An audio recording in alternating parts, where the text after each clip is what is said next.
I greatly appreciate you tuning in with us today, Pat Harlow. It's an honor to have you on Sports Talk 1996 today with us, with me, Zach Barnett.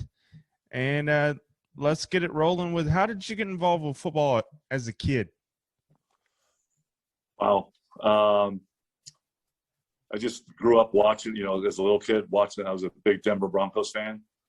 And when I turned 7 years old, I just pestered my mom until she would let me play. And that's really how it started. Just fell in love with it.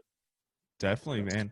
So with the Denver Broncos, is there a specific player that you admired at that time? This is back when Craig Mortensen was the quarterback, and they had that the Orange Crush defense. And, I was just a fan of the team. Lived in Denver at that time, so I was kind of forced to it. And I just loved watching them play. And then obviously I turned on, started watching. I remember as a kid watching John Hanna just demolish people. We had one of those big, like 50-inch old school TVs that was like 7 feet deep, and watching him on a Sunday morning, and Anthony Munoz and just, all those guys. It's just, I just loved it. Definitely. That's an old school Patriot. Yeah. Old school Patriot. Big John. Definitely, man. So scrolling it forward for your journey in particular, how did USC come about for you?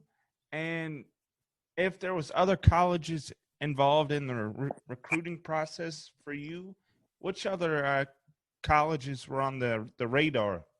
Well, honestly, I started off as a basketball guy. I got my first offer from the University of Oregon when I was a junior as a basketball player, and was actually going to quit playing football just to focus on basketball. And my high school coach talked me out of it. USC was always kind of my favorite school growing up. Seemed like they were always in the Rose Bowl, always playing on January 1st. But Colorado was, where you do your pros and cons, Colorado's where I should have probably gone. Washington was in there pretty heavy. So it's kind of funny, Oklahoma told me I could walk on. So when we played them, I made sure that they remembered that. But it really came down to USC, Washington, and Colorado at that time. I just loved SC. Definitely, man. I have to ask, were you windmilling? No. That's why I chose football. Yeah. That was not my selling point.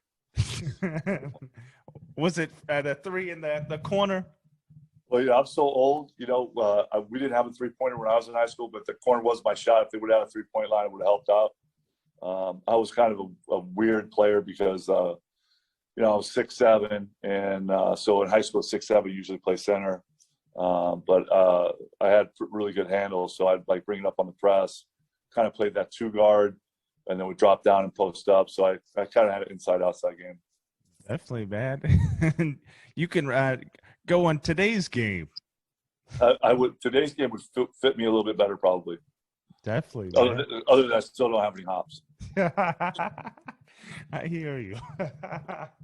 So scrolling it forward, I know everybody sees the NFL as a prestige, but going from USC to the NFL, was the Patriots a guaranteed draft spot for you? Or did other teams say they would draft you before the Patriots? It was funny because Belichick worked out before the draft, and they had the second pick. And it was on my birthday, so I had other things on my mind on that day. I'm 21 years old at that time. And I said, man, are you really thinking about taking me the second pick? And he's like, because if you are, then yeah, I'll come work out. It's like, it's between you and Eric Turner. So I worked out for him. And then honestly, I thought I was going to Dallas with the next pick, with the 12th pick. We had already kind of started some contract negotiations with them. I had taken a trip out to the Patriots, but didn't really hear much from them. So I really thought I was going to Dallas. When I heard my name picked by New England, I was as shocked as anybody. I got to be honest, wasn't real happy about it. And then in hindsight, it was awesome. I had a great experience there.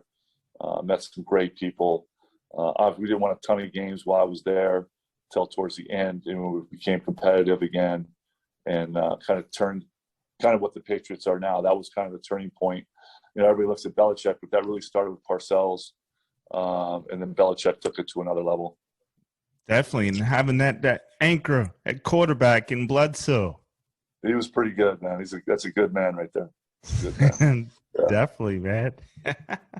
So the transition into year one for you from to college to the NFL level, what was the most difficult part about that transition for you personally? I gotta be honest, it wasn't. And I say that in that I was blessed in that in college, every day that I practiced, I was practicing against guys that played in the NFL. Junior Seau in my class, he left a year early. And so having to block Junior every day kind of sets you up pretty well for going to the league, So, I show up, though, and I got to go ask Andre Tippett, who's a Hall of Famer. And I remember watching him. I was a little kid, he was quite a bit older than me. And going, all right, this is Andre Tippett. How am I going to handle this? And, I was so prepared from my college coaches and teammates that I honestly, I was like, would you feel the jump? And I did, because I just practiced against guys in the NFL that, ended up being in the NFL every day in practice. So it wasn't that big of a jump for me, to be quite honest. I hear you, man. So everyone from the outside looking in sees that Bill Belichick has a certain philosophy or a culture that he brings to a locker room. Mm-hmm.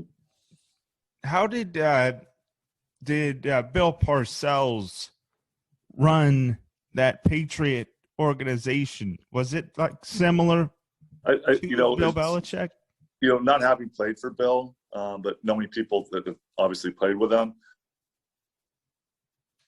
and that it's a tight ship. There's one person that's talking, and that's the head coach. You better know what you're doing. The one thing that I know Belichick does, as well as Bill Parcells, we were ultra prepared. I mean, if it was, 2nd and 7 and we're on the +30 on the right hash, we knew what the Cleveland Browns were going to be bringing. And that was with Belichick, so maybe that helped when he was there. But we knew what was coming, so we were really prepared. So it was rare in a game that we would be surprised by anything, which made, it was a grind doing that, getting prepared for it. But you really noticed it during the games and how things got really easy. And Parcells, as well as Belichick, were ultimate situational football guys. 2-minute, 4-minute, coming out, just situation, because football is all situational. And they did a job. Both those guys are unbelievable in preparing for that. And you didn't really notice it. I didn't really notice it until I left when I got traded to Oakland. And I kind of missed it. Like, I need that preparation. I need that amount of detail in those small things that kind of can get overlooked. Definitely, man. So life after football for you, Patrick, how have you applied the trials and tribulations of professional sports to your personal life? Well, personally, I've lived a blessed life. Let's be honest. Like, I've never had a real job. I've done some real estate, had an insurance company for a while, but I fell in love with coaching by accident. So I've been just helping high school kids for 20-something years now. Have worked out a ton of NFL guys, getting them ready for the combine, and then some of those guys staying with me once they are in the league and coming back and working out. I've got 3 of my own kids. One plays in the NFL. So just being involved in their lives and my wife's life and having a really, really blessed life. Definitely, man. It's an honor to know you, my guy. Thanks.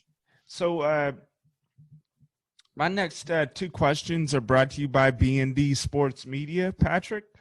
And it's one Patriot question and one Raiders question.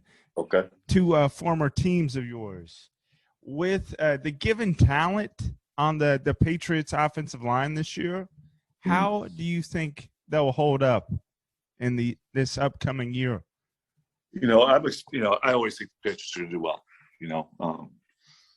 That organization is just run really, really well. They do a great job of finding guys that fit their schemes, because that's really important. So if they brought those guys into camp, they're going to be really good, And I when I talk about the organization, I talk from Mr. Kraft on down, because it starts with Mr. Kraft. And I was really blessed in playing for the two best owners you could probably play for in the National Football League, and Mr. Kraft and Mr. Davis, that really care about the players, really care about winning and getting the right guys in there to lead their teams.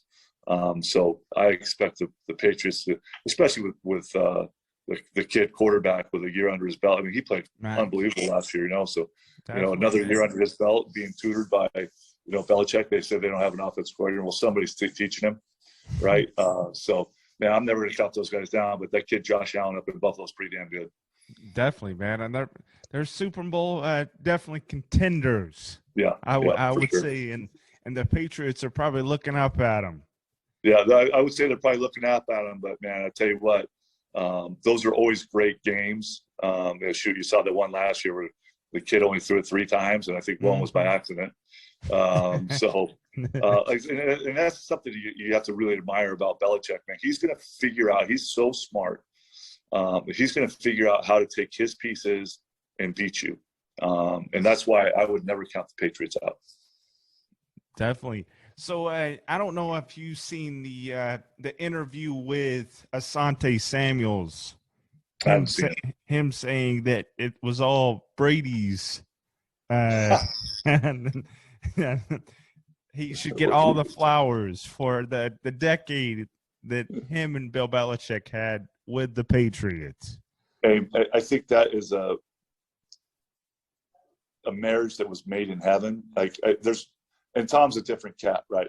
There's probably not a more driven guy that's ever played. I mean, maybe as driven, there's been some great players, but he's a different cat. But so's the guy coaching him, So I think if you got those two guys into a room, a couple of years from now, having a couple cold ones, they would have a very similar response. Like, I couldn't have done it without you, and Belichick couldn't have done it without Tom Brady. I mean, that was a beautiful marriage, and I know it's rough sometimes going through that, because I know working for Parcells was a grind. I know Belichick's a grind for Brady to do that for 19 or 20 years. I mean, that says a lot about his character, but also about his selflessness. He was about winning. He took less money and set up his team to go and get pieces that he knew that they needed to win. Because he's going to be, he's got plenty of money. And shoot, it's crazy. He makes less than his wife, so he's going to probably be all right. For that guy to continue to grind like that, even today, is really amazing. Heck yeah, man. And not many people give credit to the offensive line, because when they played the Giants those 2 times, they got after him. And you know what? The Eagles Super Bowl too, the second one. Yeah, those were, that was a pretty special front that the Giants put out there. And, sometimes, you can get out athleted, and that happened in that one game.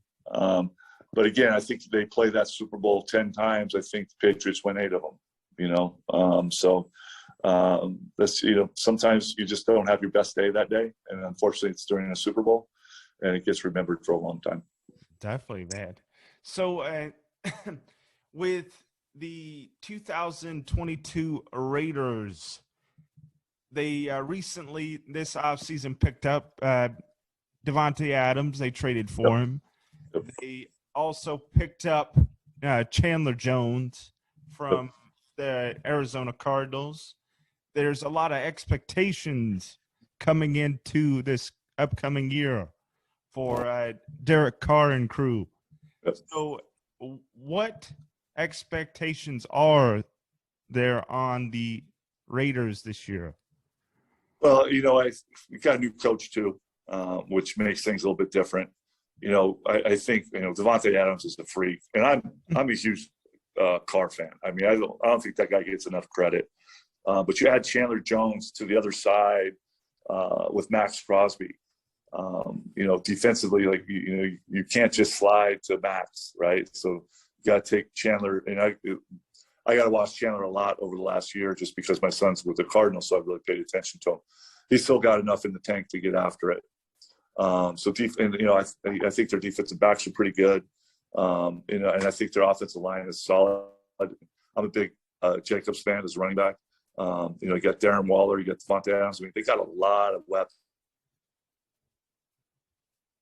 Such a tough division now, the Chargers with Justin Herbert and what they're doing and adding to their arsenal. And, the Broncos adding Russell Wilson. He's got to help them. I think I've worked with a couple of their linemen. They're pretty good. And then who else is in that division? The Chiefs, right? I forgot the Chiefs. I don't know if you know this, but they're pretty damn good. So, they're definitely looking for that AFC West championship. And they could be dangerous once you got into the playoffs. They're so explosive, especially with Davante now. That's really definitely. So you forgot about Hunter Renfrow too. Hunter Renfrow, yeah. I mean, again, just just loaded with.